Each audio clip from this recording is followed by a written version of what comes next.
The challenge with reading from a mystery novel is not giving away too much, but holding your interest.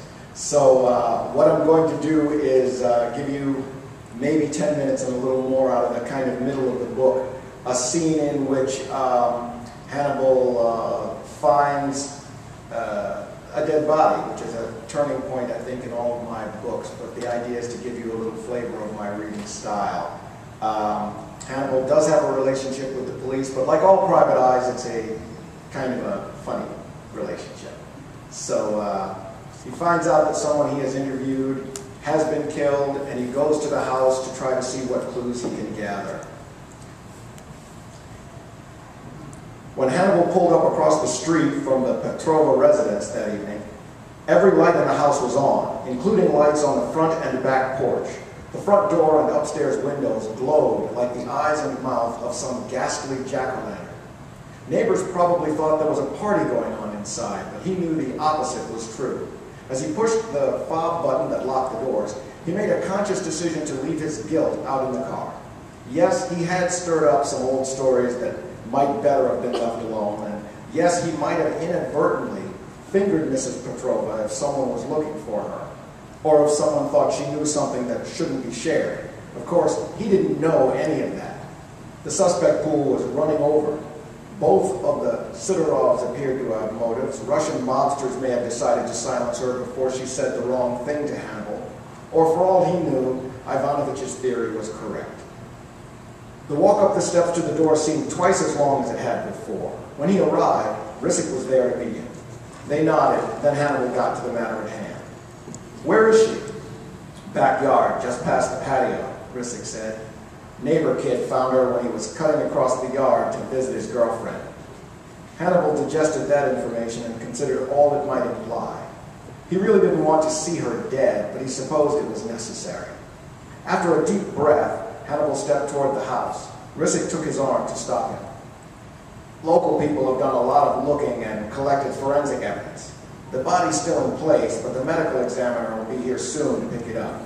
This is not my case, Jones. I'm only allowed to be here as a courtesy because of the connections to the husband's death.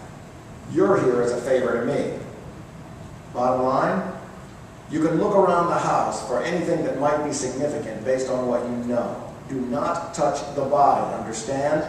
Do not take anything out of the house, and do not discuss what you might see with any member of the press." "I won't embarrass you," Hannibal said. Risic nodded. Hannibal opened the door and went inside. The house was as he had left it, a little cluttered, ornately decorated, warm and friendly, with hardwood floors and a great room serving as both living room and dining room, separated by beautiful pocket doors, just like the ones that separated the rooms in his own apartment and office. A small squad of detectives scurried around the 4 finished levels. As he entered the kitchen, the smell told him she had been preparing dinner. A look at the stove and the bowls beside it told him why the smell was so strong. Cabbage rolls were already prepared, and mushroom soup was in process. Someone had interrupted her. Red spatter on the counter between the stove and the door told him where the crime took place. 2 drops on the floor between the stove and the door implied she had moved pretty quickly afterward. Crickets made the backyard garden sound like a Hollywood jungle. Hannibal walked down a narrow cement path toward the flashlight in a patrolman's hand. The boy in the uniform looked as if he'd start shaving any day now. He kept his light on the body, maybe hoping it would keep the bugs away until the city's angels of death arrived to spirit her off to the city's purgatory, where she would wait in a drawer until others moved her to her final resting place. Raisa Petrova had gone outside in her dressing gown and mule slippers, with a scarf over her hair. Hannibal thought that only a life-threatening situation could make her do that. She lay face down on the winding cement ribbon, with one arm stretched forward, as if, after falling, she had decided to try to swim the rest of the way. The spreading stain on her back surrounded a small hole in the dressing gown and, he assumed, her back. It was a very small hole. Of course, a hole in your back doesn't have to be very big to let all the life leak out. Sometimes it just takes a while.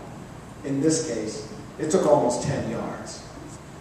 Her face, turned to one side, was not placid. Her jaw was set in the stubborn way he saw it in life. She seemed to smirk at him for a moment, the shadows dancing on her face. Hannibal realized that the light had shaken. He looked up at the young cop, who was standing over what was sure to be his first corpse.